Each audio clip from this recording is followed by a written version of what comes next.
So I have the Apple Watch Series 7 and Galaxy Watch 4, both packed with a ton of features, tons of options, camera controls, fitness, sleep tracking, and all that jazz. So let's see which one is the best.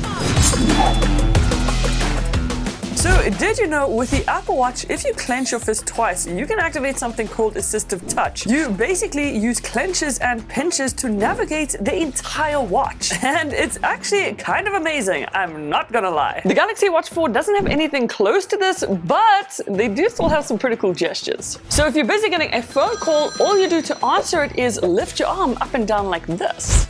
Or if you're too busy to decline the call, you just rotate your wrist like this. You do just need to turn these settings on, so on the Apple Watch it's under accessibility and Samsung Watch it's under gestures. Hand gestures are actually surprisingly useful and you'll find yourself using them a lot. But because you can control the entire watch with Apple's assistive touch, this one goes to Apple.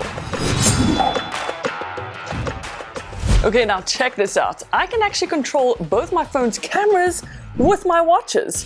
But there are some differences. So as you can see, both of them do an amazing job at showing you what your phone's cameras are seeing, and luckily it's really easy on both the watches to activate this feature. Within the menus, you just find the camera control application and you're good to go. With the Apple Watch, it's quite responsive and instantly shows you what the phone's camera is seeing. You can of course snap pics or use the crown to zoom in and out of pictures, then snap your shots. If you click on those three little dots, you also get access to a whole bunch of other different settings. With the Galaxy Watch, I would say it's not as responsive and does just lag ever so slightly, but nonetheless you can still snap a pic from your wrist and add a timer if you want, but there's really no way to zoom in or even access settings. So again, Apple takes this one just because it has a little more features. Even though both these watches are super compact, responding to messages is super easy thanks to their cool keyboards. So on the Apple Watch, if you receive a message, you can go ahead, open it up, swipe down a bit and see the option for reply, of course. There are some quick replies if you want, but when you click on reply, it opens up the keyboard where you can type or even swipe your message, and at the end of the day, it's pretty good. Samsung's, however, is slightly different because when you receive a message, you can reply using their default keyboard, which is kind of terrible, but luckily you can download Gboard, which is what this is, and with Gboard you get haptics. It's bigger and also much easier to write out messages. So Samsung takes this one because you just can't beat that Gboard keyboard. Okay, so even though these are two very different smartwatches, they both have a lot of the same features. With both of them, you can make NFC payments using Apple Pay on the Apple Watch and Samsung Pay on the Galaxy Watch. In the control center, both these watches have the Find My Phone feature, so you can instantly ping your phone and find it. They also have a nifty torch in case the lights go out, and they're actually quite bright. Then there are a bunch of different fitness tracking exercises on both these watches that also track your heart rate and all that jazz. They also both have galleries that are linked to your phone, so anytime you take a new pic, they will appear on your watch. If you need to set an alarm, timer, or use a stopwatch, you can do that too. And sleep tracking is on both these watches, so if you wear your watch to bed, in the morning you'll have a bunch of super interesting sleep metrics. Also, don't forget, both these watches also have app stores where you can download a bunch of different apps on your watch. So all of that being said, I'd have to say both these watches win this round. Now, this is where things get super interesting because on the Galaxy Watch, you have a body composition measurer. So all you do is slide your watch up your wrist a bit, add your index and ring finger on these two buttons, wait a couple of seconds, and almost instantly you have your body mass index. I've also tried this against a professional one and it's pretty accurate. With the Galaxy Watch, you also get snore detection, and this one kind of blew my mind. Within the sleep metrics on your phone, if you scroll down, you'll see this option that says snoring, and these are all voice recordings of your snoring throughout the night. How crazy? But then onto some of Apple Watch's unique features. You can use your watch to unlock your phone and also MacBook. And the walkie-talkie app is an amazing feature you can use to chat with anyone else who has an Apple Watch. It doesn't matter where in the world your friend is, so long as their walkie-talkie app is active, you can chat away through your watch. Well, that's really epic. But to weigh it up, both have very different, unique, useful features. So again, both win this one.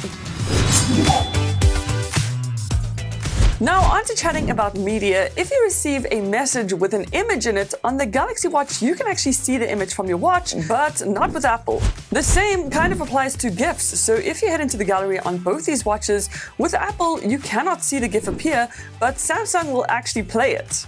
Luckily, you do get Spotify on both these watches, and they're almost identical, very similar features, and super easy to navigate. You can literally control all your music from your wrist. But what if you wanted to watch videos on your watch? Well, with Samsung, you can download an app called Wear Videos, and what this basically does is connects to your phone and then allows you to access any video that's already on your phone and allows you to view it from your watch on your wrist. I mean, this is so cool. With Apple Watch, on the other hand, mind the pun, you have nothing like this, and the only way you can actually view a video on your watch is if someone sends it to you via iMessage. So because the Galaxy Watch 4 can handle more media and even play videos from your phone, it definitely wins this round.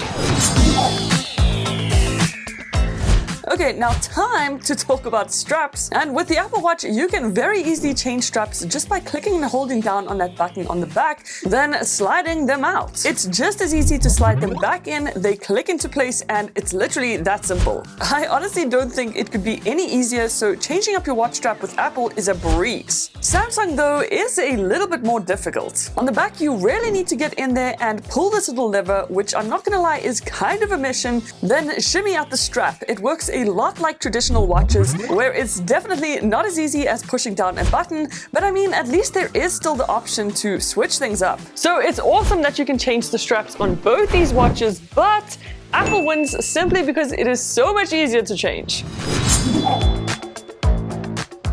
Okay, so both these bad boys have voice assistant, which is really nifty. With the Apple Watch, you just click and hold down on the crown, then Siri activates and you can ask her anything like how to spell subscribe. And 90% of the time, she's actually quite helpful.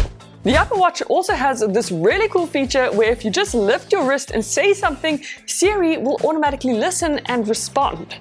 The Galaxy Watch works much the same way as if you click and hold down on that button, it'll activate Bixby, and from there you can ask her whatever it is you want. As you can see, it's definitely not as helpful as Siri, that's for sure. But Samsung have said that Google Assistant will be available on their watches soon. However, because it's not, this one has to go to Apple.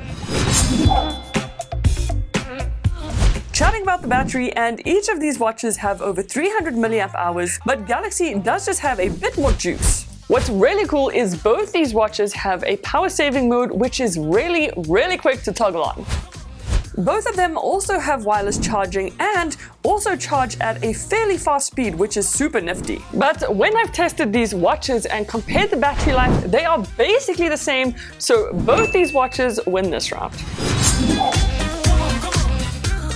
So to round it up, the Apple Watch Series 7 is better than the Galaxy Watch 4.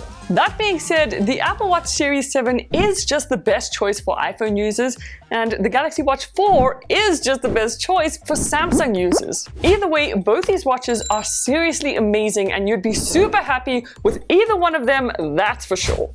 Anyways, definitely check out these videos right over here, and I will see you guys in the next one. Toodles!